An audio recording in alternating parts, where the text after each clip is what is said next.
ወንጌል ዮሐንስ ምዕራፍ 3 ስለ ኒቆዲሞስ ይዛረብ።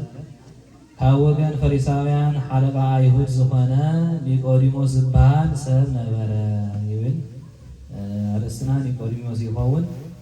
ኒቆዲሞስ ሽም ትርጉሙ እንታይ ዝብል ኒቆ ዝብል አሸናፊነት ዝብል ትርጉሙ፣ ዲሞስ ድማ ህዝቢ ናይ አሸናፊነት ህዝቢ ወይ ማለት ሰዓራይ ህዝቢ ዝብል ትርጉም ኣለዎ። ናብዚያ ጥቅስ እዚያ ሰለስተ ነገር ይነግረና። ሽሙ ኒቆዲሞስ ምዃኑ፣ ካልኣይ ድማኒ ካብ ፈሪሳውያን ወገን ምዃኑ፣ ሳልሳይ ድማኒ ሓለቃ አይሁድ ምዃኑ እና ስልጣኑ ይነግረና ማለት እዩ። ኒቆዲሞስ ካብ ፈሪሳውያን ወገን ነበረ። ፈሪሳውያን ብምንታይ ይፍለጡ ተይልና ብግብዝነት ማለት እዩ። ጎይታ ወንጌል ዮሐንስ ምዕራፍ 23 ብሰፊሕ ገይሩ ግብዝነቶም ዝነግር ማለት እዩ። አድልየ ለክሙ ጸሓፍቲ ወፈሪሳውያን መደልዋን ይወቅሶም ማለት እዩ። ምክንያቱ ንሶም እንታይ እዮም ነይሮም? ብግብሮም ብደጊኦም ጻድቃን ይመስሉ፣ ብውሽጦም ግን ዓመፅ ዝመሎም ዝነበሩ ማለት እዩ። ከምቲ መቃብር ብደጊኡ ጽቡቅ ዝመስል ኣብ ውሽጡ ግን ዓፅሚ ዘለዎ ፈሪሳውያን ድማ ከምኡ ነይሮም ግብሮም ማለት እዩ። ንደቂ ሰባት ናብ መንግስቲ እግዚአብሔር ንኸይኣቱ ተከልክልዎም፣ ንዓርሶም ኣይተኣትውዎን ንሰብ እውን ንኸይኣቱ ትገብሩ ዓመፀኛታት እናበለ ክርስቶስ ኣብ ወንጌል ዮሐንስ ማቴዎስ ምዕራፍ 23 ብደንብ ገይሩ ይነግረና። እና ካብቶም ፈሪሳውያን ወገን እዩ ነይሩ፣ ግን ንሱ ፍልይ ዝበለ እዩ ኒቆዲሞስ ፀኒሕና ንሪአና። ካልኣይ ድማ እንታይ እዩ? ሓለቃ አይሁድ። ሓለቃ አይሁድ ብስልጣን ሓለቃ ነይሮም ልዕሊኦም። ሰለስተ ነገር ኣቦታት ናይ ነገርና፣ ሓደ መምህር እዩ ነይሩ፣ ሊቅ እዩ ነይሩ፣ ናይ ኦሪት መምህር እዩ ነይሩ። ካልኣይ ድማ እንታይ ብዳኝነት ኣብ ልዕሊኦም ተሸይሙ ነይሩ። ሳልሳይ ሓፍታም ነይሩ፣ ሓፍቲ ጥሪት ዝነበረ እዩ፣ ሓፍታም ዝነበረ እዩ ማለት እዩ። እና እዚ ሰብ እዚ ኒቆዲሞስ ማለት እዩ ናብ ጎይታ ብለይቲ ናብ ኢየሱስ መሲሉ ይብለና። ንጎይታና እንታይ ኢልዎ? መምህር ብዘይቲ እግዚአብሔር ምስኡ ዝኾነ ሰብ ነዚ ንስኻ እትገብሮ ዘለካ ተኣምራት ክገብሮ ዝኽእል ሓደ እኳ የለን እሞ ንስኻ ብእግዚአብሔር ዝመፀኻ መምህር ኳንካ ንፈልጥ ኢና በሎ። መዓዝ መሲለ? ብለይቲ መሲሉ ማለት እዩ። ብለይቲ ምምፅኡ ብዙሕ ምክንያታት ሂቦም ኣቦታት። ካብቲ ዋና ሓደ እንታይ እዩ? ፈሪሑ ነይሩ፣ ወይ ሊቅ ኢና ንብለሎን ኣይኮነን፣ ፈሪሑ ነይሩ። ፍርሓቱ እንታይ እዩ ነይሩ? ካብ ቤት ጸሎቶም ካብ ምኩራብ ከይውፅዎ ከምኡ ዝብል ትእዛዝ ስለውፅኦም ነበሩ ፈሪሳውያን። በዚ ምክንያት ብለይቲ ናብ ጎይታ ይኸድ ነይሩ። ካሊእ ኣቦታት ብዙሕ ምክንያት ሂቦም። ካሊእ እንታይ እዮም ዝብሉ? ቀትሪ ቀትሪ ኣብ ስርሑ ውዒሉ ለይቲ ለይቲ ድማ ናብ ጎይታ ናኸሪ መሃር ነይሩ እዮም ዝብሉ። ናብ ብዙሕ ምክንያታት ኣሎ። ኣብ ሓደ ተዝከርና ይሕሽ ባህላ እየን እና ናብ ብለይቲ ናብ ጎይታ መፅኡ ንጎይታ ከመስግኖ ይመሲሉ። ጎይታ ግን እንታይ ኢሉ? ብቐጥታ ናብ ድሕነት ይወሲድዎ። ኢየሱስ ድማ ሰብ ካልኣይ እንተዘይተወሊዱ መንግስቲ እግዚአብሔር ክሪኣ ከቶ ከምዘይኽእል ብሓቂ ብሓቂ ብለካ ኣለኹ ኢልዎ። ኒቆዲሞስ እንታይ መፅኡ? ንኸመስግኖ ብጀካኻስ መምህር ከምዝገር ዘምህር ብጀካኻ ከምዝገር ተኣምራት ዝገብር ካብ እግዚአብሔር ተዘይኮይኑስ የለን ኢሉ ከመስግኖ ይመሲሉ። ግን ጎይታ ቅንዕንኡ ትሕትንኡ ርዩ ናብ ነገረ ድሕነት ይወሲድዎ፣ ነገረ ሚስጥረ ጥምቀት ማለት እዩ። ኒቆዲሞስ ግን ኣይተረድኦን። ካልኣይ ግዜ ምውላድ ይመሲልዎ። ካልኣይ ግዜ ምውላድ ስለዝመሰሎ ከመይ ይኸውን እዚ ኢልዎ። ጎይታ ግን ኣረዲዎ ካብ ማይን ካብ መንፈስ ቅዱስ ምዃኑ ብምሳሌ ገይሩ ኣረዲዎ፣ ብንፋስ ገይሩ ግን ኣይተረድኦን። መምህርነቱ ጎይታ ሕጂ ዝነግረና ንስኻ መምህር እስራኤል እንትትኸውን ከምዚ እዚ ከመይ እዚ ነገር እዚ ዘይትፈልጥ እንታይ ሃይልዎ? መምህር እስራኤል መምህርነቱ ይነግረና ኣሎ ጎይታ ማለት እዩ። ካብቲ ሓለቃ አይሁድ ዘብሎ ሓደ መምህርነቱ እዩ። እና እዚ ዘይትፈልጥ እዩ ድማ ብፍቕሪ ገሰፆ ማለት እዩ። እና ቅዱስ ኒቆዲሞስ ምስ ጎይታ ብለይቲ ተራኺቡ ግን ውፅኢት እንታይ ነይሩ? ኣውድዮ ኪዑ ኣብ ልዕሊኡ እንታይ ተፅዕኖ ገይሩ ናይ ጎይታ ትምህርቲ ብዝብል ድማኒ ምዕራፍ 7 ካብ ዮሃንስ ወንጌል ዮሃንስ ምዕራፍ 7 ካብ ቁፅሪ 50 እንታይ ይብለና? ጎይታ ኣብ ቤተ መቅደስ የምህር ነይሩ እንድዩ ፈሪሳውያን ሽዕታያን ገይሮም ነቶም ሓሻኽሮም ክይዱ ንጎይታስ ካብቲ ቤተ መቅደስ ኣምፅእዎ ሓይስኩም ኣምፅእዎ ኢሎም ሰደሞም ነይሮም። ንሶም ግን ጥራሕ ኢሎም ተመይሶም ሽዕቶም ሊቃነ ካህናትን ፈሪሳውያን እንታይ ኢሎሞም ስለምንታይ ዳ ዘየምፀኹምዎ በልዎ። ወንጌል ዮሃንስ ምዕራፍ 7 ካብ ቁፅሪ 45 ጀሚሩ እቶም ሓሻኽር ከዓ ከምዚ ሰብኣይ እዚ ገይሩ ዝተዛረበ ኮተብ የለን እዮም ዝበሉ። ዝፀመአ እንተሃልዩ ናባይ ምፃእ ይስተ ናብ ጎይታ ዘመር ነይሩ። ከምዚ ዓይነት ትምህርቲ ሰሚዕና ይፈጥር ኢሎም እዮም ከይሓዝዎም መፅኦም። እቶም ፈሪሳውያን እንታይ ኢሎም መሊሶም ኢሎም ንስኻትኩም ዶ ተጋጊሁም ኣለኹም ትጋገዩ ኣለኹም ብዘይዚኦም ሕጊ ዘይፈልጡ ጉግያት ህዝቢ ካብ ኣሕሉቅ ወይ ካብ ፈሪሳውያን ብኡ ዝኣመነ ዶ ኣሎ ኢሎም ዓይቶም ማለት እዩ። ዓይና ንሕዚ ኣሚንና ከመይ ጌርኩም ጎይታ ክትቅበሉ ትኽእሉ? ብመንገድስ ብኦም ከም ዝኾነ ትሪእዎ ኣለኹም ይዓፁ ኣለዎ ማለት እዩ። ሰብ ናብ እግዚኣብሔር ናይ ቀርቡ መንገዲ ይዓፁ ኣለዎ ከም ግቡዛት ዝበሎ ማለት እዩ። ንዓርሱ ዘይተኣትዋስ ንሰብ ተዓፁ ከም ዝበሎ ካባናት ዝኣመነ ሰብ ዘሎ እዩ ኢሎም ዓይቶም። እዚ ህዝቢ ርጉም እዩ፣ እቲ ሕጊ ዘይፈልጥ ህዝቢ ግና ዝተረገመ እዩ ኢሎም ተዛሪቦም። ዋና እንታይ ባህልና ንዓና ዝምልክተና ቁፅሪ 50 እንታይ ዝብል ሓደ ካብኣቶም እቲ ቅድም ብለይቲ ናብ ኢየሱስ ከይዱ ዝነበረ ኒቆዲሞስ መዓዝ ከይዱ ነይሩ? ብለይቲ ከይዱ ነይሩ። እታ ብለይቲ ትብል አንቀጽ ይበሃል መፍለይ እዩ ማለት እዩ። ንቅዱስ ስራይ ዝገብር ብለይቲ ካሊእ ኒቆዲሞስ ከይኸውን ከይንሓስብ እንትን ብለይቲ ዝኸደ ኒቆዲሞስ ሕግና ንሰብ ቅድም እንተዘይሰምዖን እቲ ዝገበሮ እንተይፈለጦን ዶ ይፈርድ እዩ ኢሉ ሓይቱ ማለት እዩ። ተከራኺሩ ማለት እዩ። ስለ ጎይታ ደው ኢሉ ድፈን ገይሩ ማለት እዩ። ቅድሚ ሕጂ ዝሕባእ ነበረ ሕጂ እቲ እምነቱ ወሰኸ እዩ ዘለዎ የርደና ኣሎ ድዩ? ሕግናስ ንሰብ እንታይ ክብል ከም ዘለዎ ከይሰምዐ ናብ ፍርዲ የምፅእ ኢናለት ሕቶ እዚ ዝዛረብ ዘሎ ድማ ስለምን እዩ? ስለ ኢየሱስ ስለማን ደው ኢሉ ይዛረብ ዘሎ ክትፈልጥዎ ዘለኩም እቲ ሕጊ እቲ ቅድሚ ሕጂ ዝፈርሐ ነበረ እንታይ ካብ ምኩራብ ከይባርሮ ስለ ዝፈርሐ ነበረ። ሕጂ ግን ስለ ኢየሱስ ዝዛረብ ዘሎ ስለ ኢየሱስ ዝነበረ ደው ኢሉ ስለ ሓቂ ደው ኢሉ ተዛሪቡ ተማጉቱ ከይፈርሐ ማለት እዩ። ካብኡ ድሓር ኩሎም ድማ ናብ ገዞም ከዱ ተሳዒሮም ማለት እዩ። ተረዲኩም ከይዶም ሕጎም ክፍትሹ ከይዶም ማለት እዩ። ብሕልናም ተረቲዖም ከይዶም ንሶም እንታይ ነይሩ ስርሖም ከይመርመርካ ንሰብ ሓዞም ወጦ እዩ ነይሩ ማለት እዩ። ግን ኒቆዲሞስ ስለ ሓቂ ደው ኢሉ ስለ ኢየሱስ ክርስቶስ ደው ኢሉ ማለት እዩ። ኢየሱስ ክርስቶስ ድማ ሓቂ እዩ። ንኢየሱስ ክርስቶስ ደው ኢሉ ተማጉቱ እዚ ጥራሕ ኣይኮነን ፍጹም ፍቅሩ ኣቢና ንሪኦ ኣብ ወንጌል ዮሃንስ ምዕራፍ 19 ካብ 39 እንታይ ይብለና? ጎይታና ኢየሱስ ክርስቶስ ለደቂ ኣዳም ኢሉ ኣብ መስቀል ምስ ሞተ ነፍሱ ብገዛእ ስልጣኑ ሃበ እንታይ እዩ ዝብል ካብ ቁፅሪ 31 ምዕራፍ 19 ድሕሪ እዚ ምዕራፍ ቁፅሪ 38 ድሕሪ እዚ ንኣይሁድ ብምፍራሕ ብሕቡእ ናይ ኢየሱስ ደቀ መዝሙር ዝነበረ በዓል ኣርማትያስ ዮሴፍ ሰሚዖም ዶ? ብሕቡእ ዝነበረ መን እዚ ዮሴፍ ዝበሃል እዩ። በዓል ኣርማትያስ ዝበሃል ብሕቡእ እዩ ነይሩ። ሽዑ ግዜ ብዙሓት ብኢየሱስ ክርስቶስ ይኣምኑ ነይሮም እዮም፣ ግን ስለ ዝፈርሑ ነበሩ ብሕቡእ ደቀ መዛሙርቲ ነይሮም ማለት እዩ። ስለዚ ናይ ኢየሱስ ስጋ ንህቦ ንጲላጦስ ለሞኖ ጲላጦስ ከዓ ፈቐደሉ። ንሱ እውን ከይዱ ነቲ ስጋ ኢየሱስ ወሰዶ።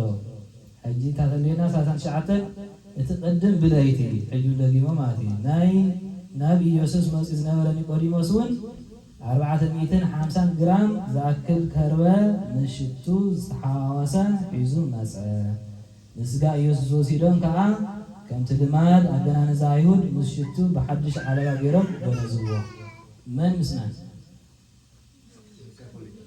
يوسف ونيقوديموس هو قداس يوم لما يوسف ونيقوديموس ገና ዝዎ ለኢየሱስ በስንዱናት እናበላህም ንብሎ ቅዳሴ ዮሴፍን ኒቆዲሞስን ጎይታና ገሪዞም ማለት እዩ ሕሰብዎ ኣብዚ ግዜ እዚ ሐዋርያት ኣብ ጎይታ ሓዲሞም ፈሪሖም ኮይኖም ኣለዉ መን ጥራሕ ነይረው ዮሴፍ ዮሃንስ ማርያም ኣዲና እህታ ለማርያም ዝብሎ ማርያም ቆልዮጳ ማርያም ሰበይቲ ቆልዮጳን ማርያም መግደላዊትን أو نيرو يوحنس نيرو تنقل دك مزامتكن كهيدا نيرو هجي أبز جزي يوسف نيقوديموس ديتوانا هلا على السنة نيقوديموس ما عندهم كيف فرحة دفيرو مسيو كريستوس أورو يردنا لدي فقرو يردنا لغا نعم معاول إزاي لما أدفانس نادرا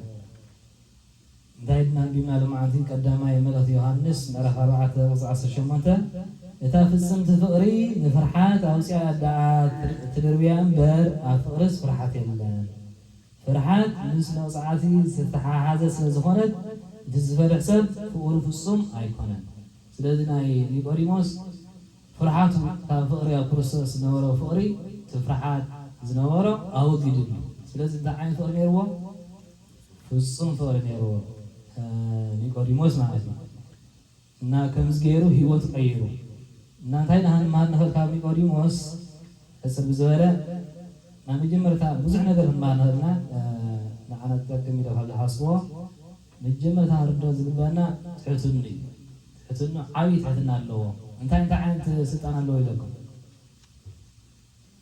ተወሰለይ ሰለስተ ነገራት ነይሩ ሓለቅ ኣይሁድ ኢለኩም ብኸመይ ሓላቅ الناس መምህር አይኮነም መምህር ነይሩ መምህር ኦሪት ነይሩ ካላይ ድማኒ ሓለቃ ዳኝነት ነይሩ ይላል ሳሳይማ ሓፍት ነይሩ እዚ ሁሉ ጥበብ እንተለዎ ግን ትሕቲልን ኣመን መሲሉ ናብ ክርስቶስ መሰለ ግን ክርስቶስ ኣምላኽ ኢሉ ኣሚኑ ወዲዩ መሲሉ ዘላ ኣይኮነ ከም ታራ መምህር ኮይኑስ ዓብይ መምህር ኢሉ ዝመጽ ዘሎ ዓርሱ መምህር ዓብይ መምህር ተሎ ትሕቲል መሲሉ أملاك يلزم الأمر نيرو تزمس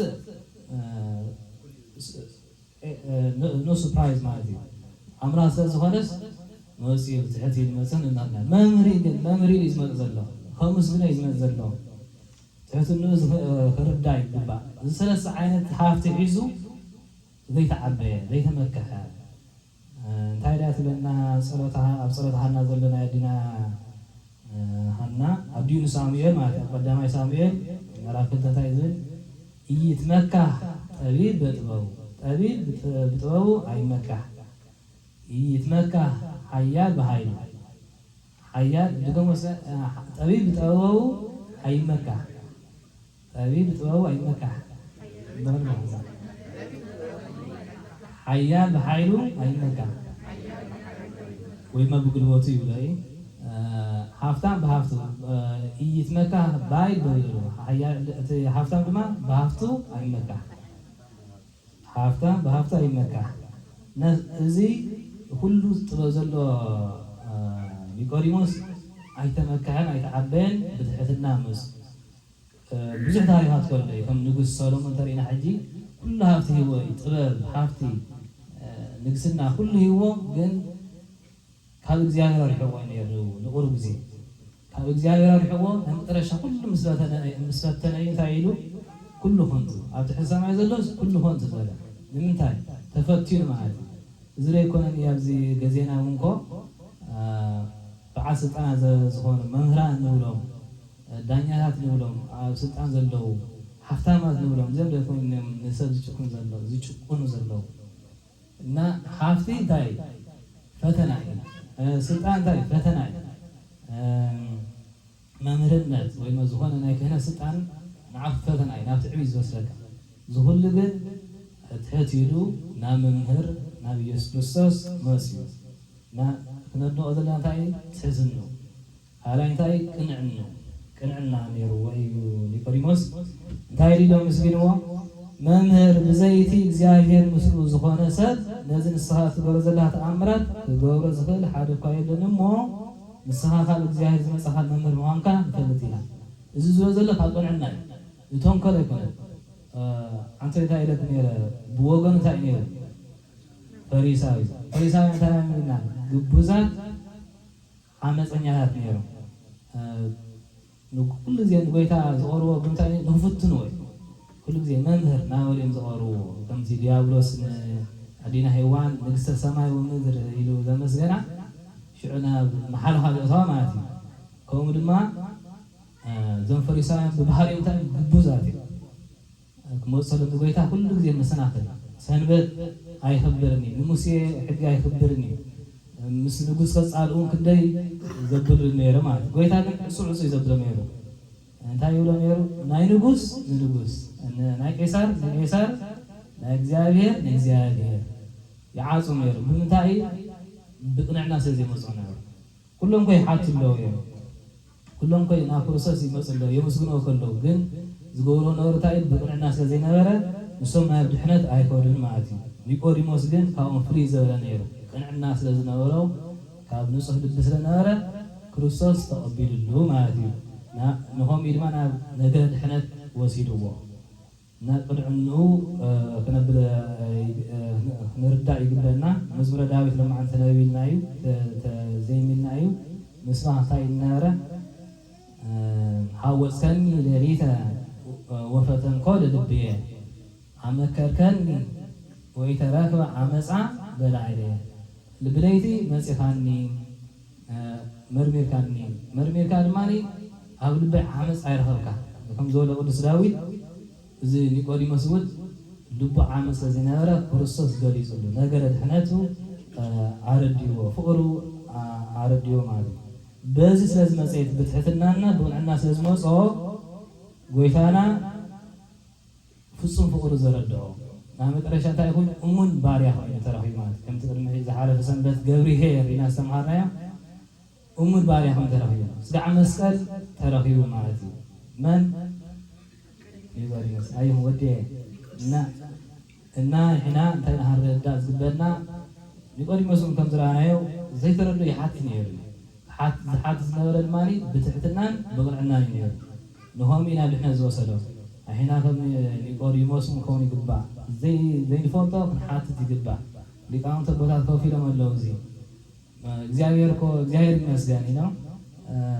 ሓዋርያት ሸሚልና ሓዋርያት ድማኒ ተኪኦም ከይዶም መምህራን ንኸምኡ ኢሉ ኮይ እምነትና ስዓት ፀኒሑ ዘሎ እና ዘይርደና ናብ መምህራን መፂና ትሕት መምህራን ትሕት ኢልና ብቅንዕና ብቅንዕና መፂና ክንሓትት ይግባእ ይዝከረኩም ናይቲ ኢትዮጵያዊ ጃንደረባ ስሉብ ብትግርኛ ስሉብ እዩ ዝበሃል መስለኒ ኣብ ግብረ ሃዋርያት ምዕራፍ 8 ካብ ቁፅሪ 26-40 ዘሎ እዚ ኢትዮጵያዊ ስሉብ ናብ ኢየሩሳሌም ከይዱ ነይሩ ክሰግድ ኢሉ ኸይዱ መስዋዕቱ ቀሪቡ ሰጊዱ ንዓዱ ክምለስ ዘሎ እግዚኣብሔር ክድሕን ስለዝደለዮ እንታይ እዩ ገይሩ ንፊልጶስ ኪድ ኣዛርቦ ኢልዎ ንሃዋርያዊ ፊልጶስ ከይዱ ከዛርቦ ኸይዱ ኣጋጣሚ ሽዑ እንታይ ዘንብብ ነይሩ ትንቢተ ኢሳያስ ስለ ጎይታ ስቕለት ዝነግር ትንቢተ ኢሳያስ የንብብ ነይሩ እቲ ተንብቦ ዘለካ ሰስዕሎ ዘለካ ኢልዎ ከመይ ገይረ ዘምህረኒ ዘይብለስ ከመይ ገይረ ኢሉ ብትሕትንኡ ማለት እዩ ፅንሕ ኢሉ በጃሃባ ንገረን ብትሕትና ይናለ በጃሃ ብዛዕባ መን እዚ ነቢይ ዝዛረብ ዘሎ በጃሃ ግለፀለ ኢልዎ ኒቆዲሞስ እቲ ፊልጶስ ካብኡ ትሒዙ ስለ ጎይታ ብደንቢ ገይረ ረዲዎ ሽዑ ኣሚኑ ክኸዱ ተለዉ ማይ ርኢሩ እንሆ ማይ ንኸይጥመቕስ ዝኽልክለን እንታይ ኣሎ ኢልዎ እንተ ኣሚንካ ይኾነልካ ኢሉ ሽዑ ተጠሚኡ ድሒኑ ኸይዱ ማለት እዩ እዚ ኩሉ ዝገበረ ግን ብምንታይ እዩ ስለ ዝሓተተ ዘይተረድኦ ሓቲቱ ብትሕትናን ብቅንዕናን እና ኩለና ብትሕትናን ብቅንዕናን ክንሓትት ይግባእ ቦታትና ብዙሕ ኣሎ ስለ ሃይማኖትና ዘይንፈልጦ ሓረርታ ክህልወና ኣለዉ ልብና ቦታት ተዳልዩና ኣሎ ከምርና ብዙም ድዩ ብወሳብ ድዩ ብኩሉስ ኣቲና ክንሳተፍ ይግባእ ቃል እግዚኣብሔር ክንሳተፍ ይግባእ መጠረሹ ናይ ኩሉ መእሰር እንታይ እዩ ቅዱስ ቁርባን ተጠሚዕና ኮይና ተጠምቆ ዘበለኒ ኒቆዲሞስ ኦረ ተጠሚዕና ኢና መእሰል ንኹላና እንታይ ሕጂ ቅዱስ ቁርባን ሓንቲ ሓፍትና ልምዓንቲ ቆሪባ እንኳዕ ደስ በላ ናብ ማሕበርና እንኳዕ ሓወሳ ልምዓንቲ ዲያው ዝሓለፈ ሰንበት እኳ ይነበርኩን ጀሚራ ትኸውን እና ከምዚ ናተምሃርና ኩሉ ግዜ ተኣትያ ይፈልጥ እያ ንሳ ትሳተፍ እያ ስለዚ ሃይማኖትና እናፈለጥና ሽዑ ናብቲ ድሕነት ክንቀርብ ኣለና ኒቆዲሞስ ናብ ድሕነት ናብ ክርስቶስ እኮ ይቐርዩ እና ስለዝነበረና ግዜ እግዚኣብሔር ይመስገን ሓንቲ መዝሙር ንዘምር ዶ